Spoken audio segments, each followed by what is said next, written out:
Bonsoir, mesdames et messieurs. Notre alimentation et mode de vie relèvent de notre entière responsabilité.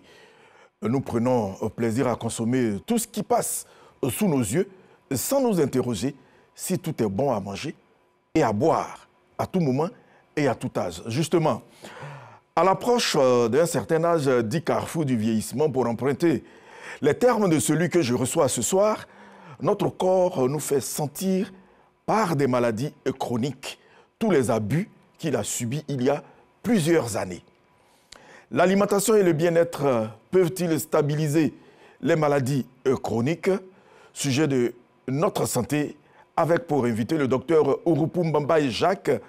Il est diététicien, nutritionniste et sexologue. Bonsoir docteur. Bonsoir. Pourquoi le corps est-il si rancunier? Alors, le corps est rancunier parce qu'il supporte pendant des années notre mauvaise manière de nous comporter sur le plan alimentaire et aussi avec un style de vie qui n'est pas adéquat. Arrivé à un certain niveau, le corps est obligé de réagir et en réagissant, il ouvre des portes à plusieurs pathologies. Alors, vous le dites souvent, la première richesse de l'homme, ce ne sont pas les biens matériels, mais plutôt la santé. Cette vérité est-elle bien perçue par les potentiels patients que nous sommes? Malheureusement pas, parce qu'on s'intéresse beaucoup plus à d'autres choses qu'à la santé, parce que ce qui se passe, c'est qu'aujourd'hui, le seul véhicule dans lequel on doit y vivre sur cette terre avant d'aller dans l'au-delà, c'est ce corps. Malheureusement, on ne l'entretient pas. On préfère entretenir mieux nos véhicules que ce corps qui contient, qui permet à ce que nous puissions véritablement être épanouis sur cette terre. Les maladies chroniques ne sont pas contagieuses et pour la plupart évitables. Première cause de mortalité dans le monde, ces maladies chroniques reviennent chères à la société. Obésité, diabète, maladies cardiovasculaires, cancer et maladies dentaires sont entre autres le quotidien d'une bonne frange de la population mondiale. L'activité physique et une meilleure alimentation peuvent aider à réduire les risques de développer ces maladies chroniques. Le diabète, l'hypertension et le cancer, trois pathologies mortelles aussi dangereuses que répandues.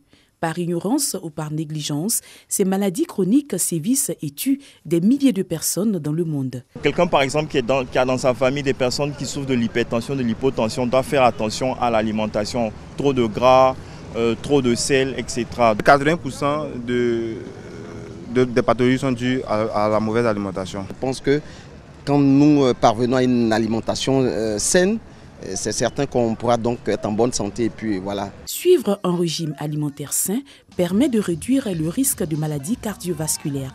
Il y a quelques mois, Kwasi Yao Onge Henry, révérend pasteur, marié et père de 3 enfants, traversait une situation compliquée due au diabète. J'avais un problème d'allergique et donc je suis allé à Moscati, à Yamoussoukro. J'étais parti pour juste des problèmes allergiques, d'alimentation. Et pendant notre échange, il m'a demandé de faire des examens, l'hémoglobine glyquée, pratiquement beaucoup d'examens. En ce temps, les moyens financiers nous font défaut, nous n'avons pas d'argent. Donc nous avons laissé pendant 2 ou 3 mois. Et je vous assure que je ne sais pas ce qui s'est passé, mais j'ai été malade. J'ai été malade depuis le mois de février jusqu'en mars. Et quand ça s'empirait, je l'ai appelé. Il m'a dit « Ah, mais pasteur, je vous ai demandé de faire des examens. » Effectivement, j'ai fait des examens au CHU de Trècheville. Et avec hémoglobine glyquée, j'étais à 7,2. Grâce à une bonne hygiène alimentaire et les conseils avisés d'un nutritionniste, son statut s'est normalisé. Il m'a fait faire un détox d'1 semaine. Il m'a montré comment manger, ce qu'il faut manger, ce qu'il ne faut pas manger. De 7,2, je suis descendu à 6,5. Il a dit, ah voilà pasteur, ça évolue bien. Et Dieu merci, il m'a dit, bon, Tu peux manger ça, tu ne peux pas manger ça. Les soirs, faut manger ne serait-ce que de la crudité et puis ça va passer. Et c'est ce que j'ai fait. Je m'en vais encore au CHU de Treichville, pas plus tard que le mois passé. Dieu m'a fait grâce, je suis revenu à la normale à 0,5.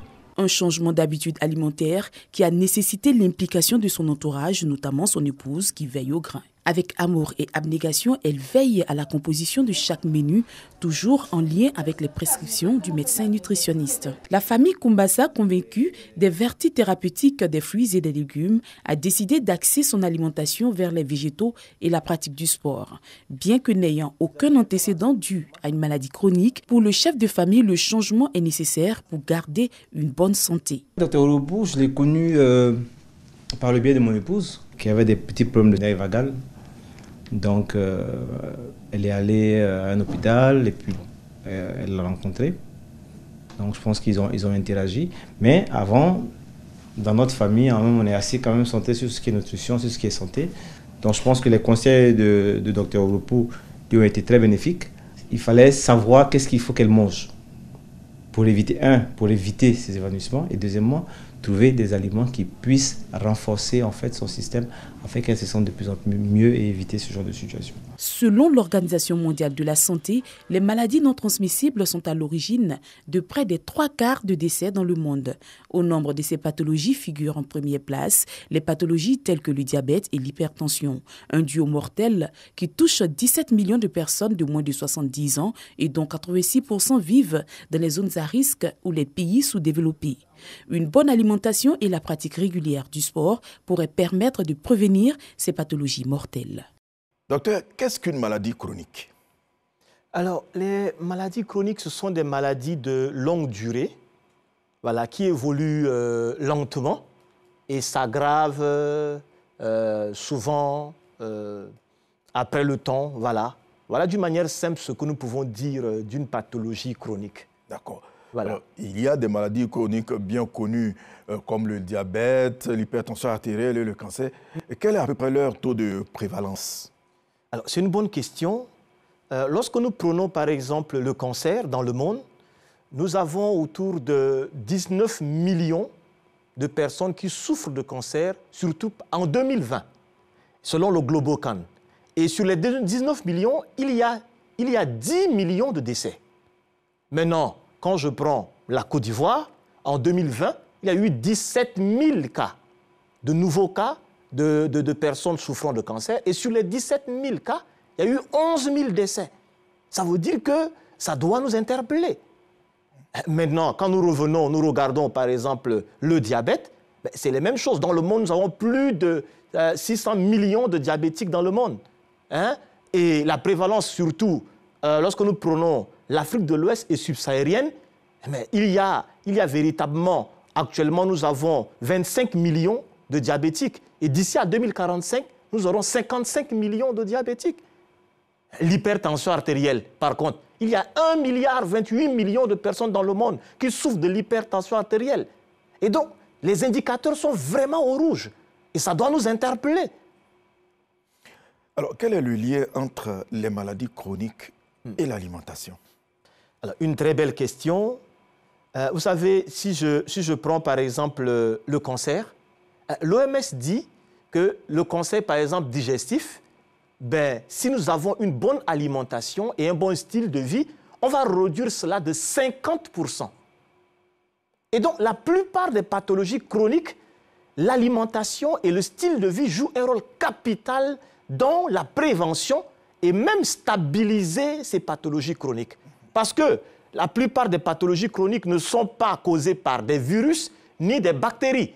Donc, si je souffre du diabète et qu'on dit que c'est lié à mon alimentation, mon style de vie, il va falloir que je revoie cela et je vais soit prévenir ou bien stabiliser.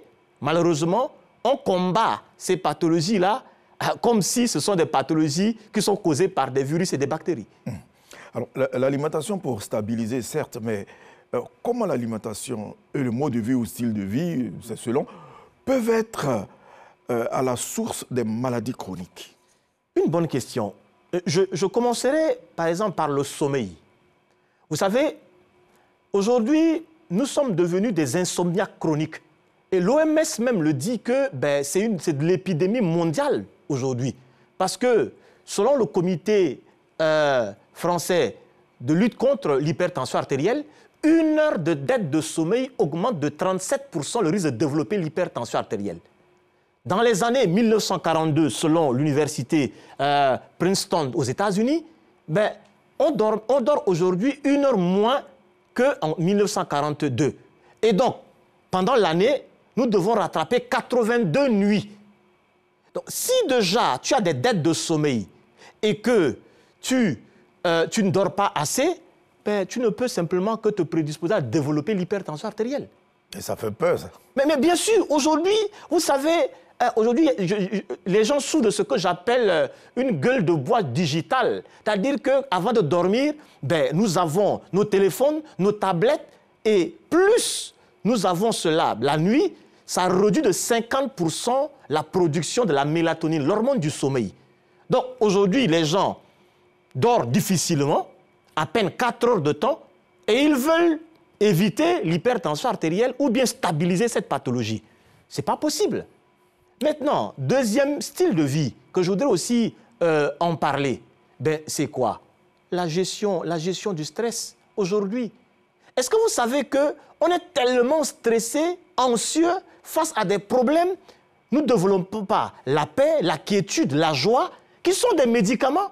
Mais aujourd'hui, les gens font comme si c'est le médicament seul chimique qui doit résoudre tous ces problèmes. Malheureusement, ça ouvre des portes et nous développons des maladies. Maintenant, l'alimentation. Vous savez, aujourd'hui, nous mangeons hyper raffiné et transformé.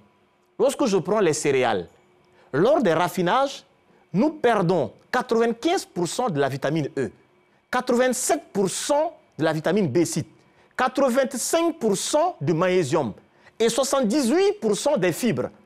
Malheureusement, tout ce que nous mangeons comme céréales est hyper raffiné. Justement, j'allais vous demander quelles sont, si vous voulez, les tendances aujourd'hui en matière d'alimentation. Malheureusement, notre alimentation aujourd'hui est hyper raffinée et transformée. Tout ce que nous mangeons est hyper cuit. La même sauce aubergine peut être réchauffée 10 fois. Vous voyez un peu? Donc, autant on réchauffe cette sauce-là, malheureusement, on n'accompagne pas avec des crudités pour compenser les pertes pendant la cuisson. Et donc, logiquement, on doit avoir, l'assiette idéale doit être composée des aliments, des céréales complètes. On doit aussi avoir des crudités. Malheureusement, aujourd'hui, on prend par exemple du poulet frit, accompagné avec des pommes frites. Vous voyez un peu le tout, accompagné aussi avec une forte consommation de boissons alcoolisées. Il y a une sédentarité qui accompagne. On est souvent stressé, on ne dort pas assez, donc on accumule beaucoup de déchets métaboliques. Et à la longue, nous devenons comme des centrales nucléaires de déchets toxiques. Les grillades, les papiers aluminium, les marmites, seraient-ils dangereux pour la santé? Une très bonne question. Aujourd'hui, les ustensiles de cuisine, même aussi, sont source de problèmes. Lorsque je prends l'aluminium, lorsque nous regardons un peu partout ce que nous mangeons, mais les papiers alu ne sont pas faits pour que nous puissions les chauffer au feu. On ne les met pas au feu. Lorsqu'on fait, par exemple, du poisson au four, on enroule avec des papiers aluminium et on l'expose l'autre au feu. Mais ce n'est pas conseillé. Normalement, on doit utiliser des papiers alimentaires sulfurisés. Il y en a sur le marché. Parce que lorsque vous utilisez les papiers aluminium et que vous le mettez au feu, l'aluminium va se retrouver totalement dans votre viande et au lieu d'avoir 20 mg d'aluminium par jour qui est acceptable, vous allez vous retrouver avec 500 mg. Et quand c'est comme ça, ça devient maintenant toxique pour les cellules et ça ouvre des portes à plusieurs problèmes. Donc, nous avons aussi des marmites faites de manière traditionnelle avec beaucoup d'aluminium. Donc, tout cela aujourd'hui nous prédispose à plusieurs pathologies à court et à long terme. Alors, vous avez parlé de cancer et autres. Il semble que le cancer du côlon serait à 50% d'origine alimentaire. Bien sûr. Mais pourquoi? Parce qu'aujourd'hui, tout ce que nous mangeons, je le disais tantôt, est hyper raffiné. Et donc, nous ne nourrissons pas normalement l'intestin. Comme disait Bouddha, il dit, l'homme sage, c'est celui qui sait nourrir son intestin. On ne nourrit pas bien. Et pour bien nourrir l'intestin, c'est à travers quoi? Des crudités, des aliments peu transformés. Manger les crudités est synonyme, je ne sais pas, de... les gens n'aiment pas manger les crudités. Tout ce qu'on mange est cuit. C'est les jours où il y a une cérémonie ou bien il y a une fête. Là, on se bat pour avoir sur nos tables les crudités. Mais les autres jours, bon, bonjour les dégâts, on mange ce qu'on veut, on n'intègre pas les crudités. Malheureusement, ça ouvre des portes à toutes ces pathologies. Alors, donc, en termes d'aliments recommandés pour prévenir les maladies chroniques, vous pouvez nous en citer, parce que je sais que les téléspectateurs attendent cela. Ben, pour éviter vous avez parlé de crudités, il s'agit de... Écoutez, lorsque nous avons ici, en Afrique et particulièrement en Côte d'Ivoire, nous avons par exemple quoi? Nous avons l'autre ici, le gombo. Le gombo, c'est très bien. Il faut que nous soyons fiers de manger africain. Le gombo frais, c'est bien. Nous avons l'avocat. Nous avons aujourd'hui la tomate fraîche. Nous avons les concombres. Vous voyez un peu? Nous avons également d'autres épices. Les gingembre, l'ail. Vous voyez, nous avons du citron. Nous avons beaucoup de choses, mais malheureusement, tellement qu'ils sont hyper transformés et hyper cuits, ça devient problème. Et il faut boire aussi beaucoup d'eau. Bien sûr, l'être humain, c'est un être aquatique. Depuis le sein maternel, nous sommes enveloppés de liquide amniotique. À la naissance, le bébé est composé de 80% d'eau. À la longue, à l'âge adulte, 70%, et puis maintenant, à l'âge de la vieillesse, nous sommes autour de 60% d'eau. Et donc, l'eau aujourd'hui est un... Moi, je me dis que l'eau même, c'est l'aliment de première nécessité. Nous ne buvons pas assez d'eau. Donc, le corps, le métabolisme ne se fait pas normalement. Et quand il y a déshydratation, c'est difficile d'épurer le corps des toxines. Ça rend le pH acide. Ça crée une résistance à l'utilisation de l'insuline. Donc, l'eau, aujourd'hui, nous devons boire de l'eau. Combien de litres par jour, à peu près? Alors, la formule la plus simple, selon les dernières recherches de Christophe Vazé, c'est 1 kg pour 40 ml d'eau. Je prends mon poids, je multiplie par 40 et je vais avoir maintenant la quantité d'eau à boire. Donc, si je pèse 60 kg, je prends 60 multiplié par 40, ça me fait 2,4 litres d'eau. Donc, si je pèse 4 litres, je pèse plutôt 100 kg, il me faut 4 litres d'eau. Malheureusement, on confond l'eau plate H2O aux boissons plaisir. Les boissons plaisir, ce sont quoi? Ces cafés que nous prenons, les boissons alcoolisées que nous prenons et autres. Sodas. Les sodas en général. Mais ils ne peuvent pas remplacer l'eau plate parce que ça, c'est des liquides composés. Une bouteille de soda bu, il me faut boire 3 à 6 bouteilles d'eau pour compenser les pertes créées par une bouteille de soda bu. Donc, imaginez comment on se torture nous-mêmes. Je me dis que souvent, nous-mêmes, nous programmons nos maladies à travers notre alimentation et notre style de vie. Alors, en début d'émission, vous l'avez dit, vous dites que les maladies chroniques ne sont pas contractées à travers les virus. Alors, sur quel levier faut-il s'appuyer pour les traiter? C'est une très bonne question. Parce qu'aujourd'hui, les gens utilisent seulement 1 ou 2 leviers, en fait, pour résoudre ce problème. Et c'est ce qui fait à ce que le plus souvent, on ne stabilise pas ces pathologies. Il y a au minimum 5 à 7 leviers sur lesquels il faut s'appuyer. Il y a l'alimentation, qui doit être une alimentation saine, naturelle, variée et équilibrée. Il y a la gestion du sommeil. Il y a l'hydratation, beaucoup boire de l'eau. La gestion également du stress. On a souvent aujourd'hui des émotions négatives qui volent notre santé. Quand quelqu'un est par exemple hyper tendu et qu'il vient me voir, c'est vrai qu'il va aller voir le cardiologue. Le cardiologue va lui donner tout ce qu'il y a comme médicament. Mais ça ne suffit pas. S'il ne dort pas assez, s'il n'est pas heureux, s'il n'est pas joyeux, s'il n'est pas en paix, s'il ne boit pas assez de l'eau, s'il n'est pas actif, comment il peut stabiliser cette pathologie? Donc, il y a des leviers sur lesquels il faut outiller le patient à lui-même être acteur de sa santé et être responsable de sa santé. Le plus souvent, on me dit que non, je dois prendre ces médicaments-là à vie en pensant comme si le médicament, lui seul, est faiseur de miracles. Ou bien soit le cardiologue ou bien l'endocrinologue seul est faiseur de miracles. Loin de là. La prise en charge doit se faire de manière pluridisciplinaire et s'appuyer sur ces différents leviers. Si on arrive à faire cela, ben on va stabiliser beaucoup de pathologies. Vous avez dit 7 leviers. Oui, entre 5 à 7. Entre 5 à 7. Alors, à y voir plus près, les médicaments prescrits, ça et là, ne suffisent pas. Malheureusement, ça ne suffit pas. Parce que, imaginez, quand quelqu'un souffre du diabète, et puis il va prendre de l'insuline. C'est bien, mais ça ne suffit pas. Il faudrait qu'il veille sur son alimentation. S'il ne dort pas assez, le manque de sommeil va rendre le pH de l'organisme acide. Dès lors que le pH d'un diabétique est très acide, les cellules vont développer une résistance à l'utilisation de l'insuline. Il sera difficile de stabiliser sa glycémie. Donc déjà, il va falloir qu'il dorme, il va falloir qu'il puisse également s'hydrater et surtout gérer le stress. Est-ce que vous savez qu'aujourd'hui, le stress lui-même, là, ça peut créer de l'arythmie cardiaque. Le stress lui-même, aujourd'hui, ça peut créer des constipations parce que l'intestin envoie 9 messages au cerveau. Le cerveau en envoie qu'un seul. Donc, il y a vraiment une interconnexion entre le cerveau et le tube digestif. Il y a des gens aujourd'hui, ils ne font pas normalement les selles. Pourquoi? Simplement parce qu'ils souffrent beaucoup plus de stress. Donc, il va falloir travailler sur ces différents leviers pour arriver à stabiliser ces pathologies. Alors moi, j'insiste. Quel est alors l'intérêt de les administrer systématiquement aux malades? Ces produits dits chimiques. Alors, c'est une très bonne question. Comme je l'ai dit tantôt, c'est des pathologies qui ne sont pas causées par des bactéries, le plus souvent, et ni des virus. Ce sont des pathologies dites de la civilisation. C'est notre style de vie et notre alimentation qui sont la plupart, en fait, qui sont causées par la plupart Donc, il est important de travailler sur ces différents leviers. Je ne dis pas que les médicaments sont inutiles. Ils ont un rôle à jouer, mais eux seuls ne suffiront pas pour stabiliser ces pathologies. Alors ceux-là, c'est pour entretenir les maladies?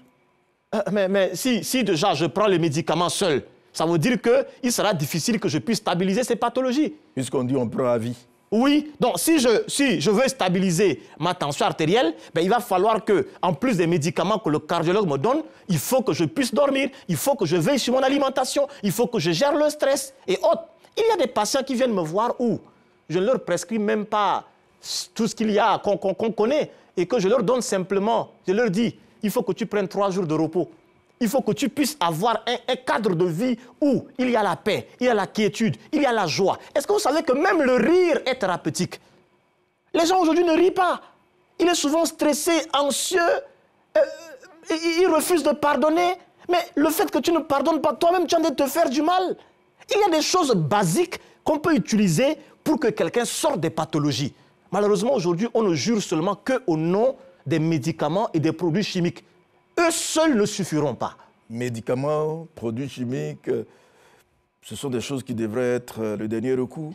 Logiquement, comme pouvait le dire l'historien Stanley, qui dit que aujourd'hui, les médecins, c'est celui qui doit d'abord conseiller le patient à s'intéresser d'abord à son alimentation et prévenir. Et c'est après tout cela, s'il n'y a pas une solution, qu'il doit faire recours aux médicaments. Donc, la prévention d'abord.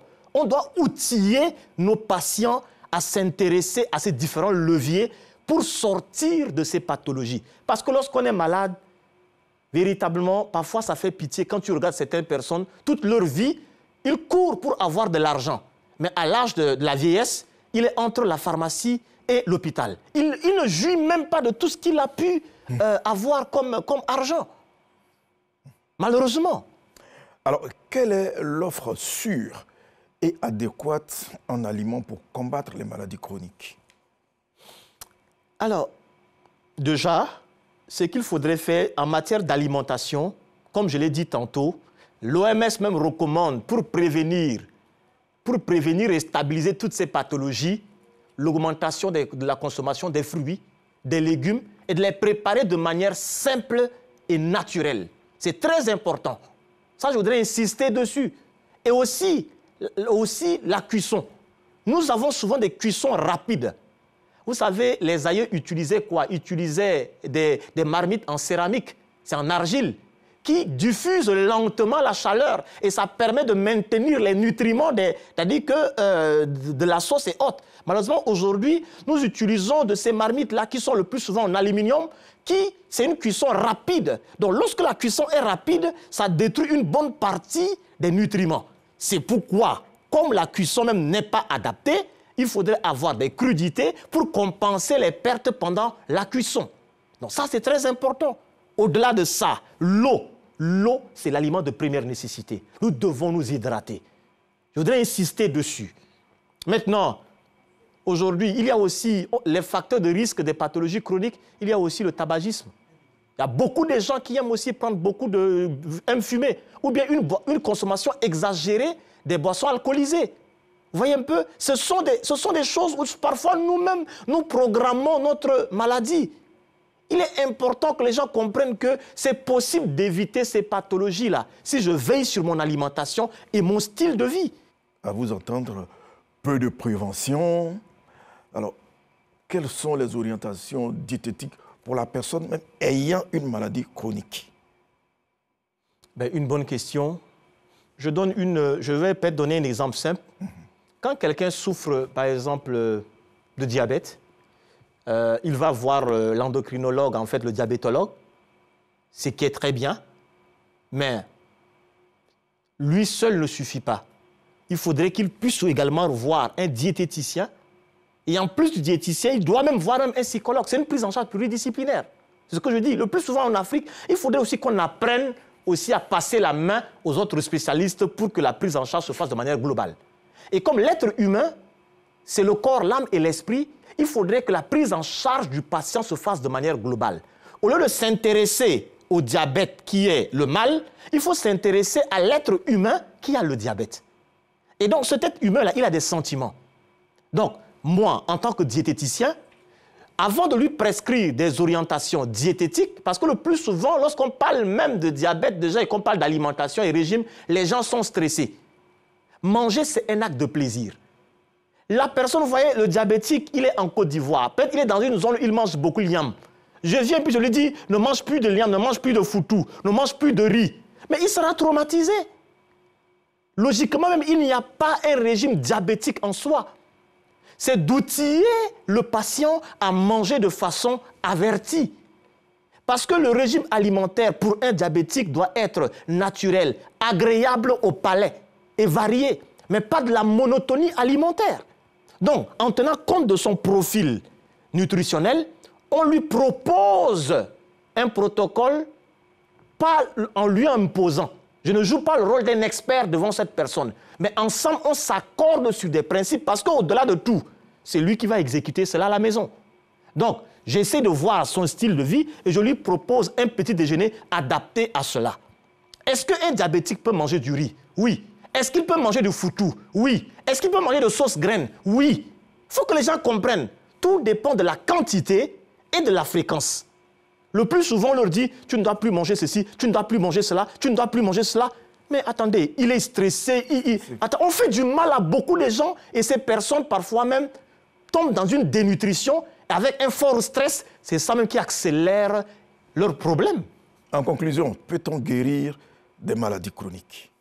Mais les maladies chroniques, on peut s'en sortir. On peut guérir des maladies chroniques, oui. Mais cela demande beaucoup de discipline. Et si on doit stabiliser et sortir des pathologies chroniques, ça veut dire que tout dépend de quelle est la cause. Et de deux, il faudrait également une discipline de vie et une volonté de la personne. Parce que si tu souffres de l'hypertension artérielle et que tu prends seulement que des médicaments et que les autres leviers, tu ne travailles pas dessus, mais tu ne pourras pas t'en sortir. Ce n'est que normal. Mais il faut utiliser les 5 ou bien les 7 leviers avec une discipline de vie. Tu peux stabiliser totalement et sortir là. C'est possible. Parce que l'OMS même dit que ces pathologies chroniques-là, c'est vrai que c'est rare d'en guérir, mais il y a des gens qui en guérissent. Donc ça veut dire que c'est possible. Les maladies chroniques sont très répandues et sont la cause de mortalité la plus courante. Il s'agit d'adopter un mode de vie sain, comprenant un régime alimentaire équilibré et une activité physique régulière pour les éviter. Nous recevions sur le plateau de Notre Santé le docteur Ouroupou Mbambaye Jacques, diététicien, nutritionniste et sexologue.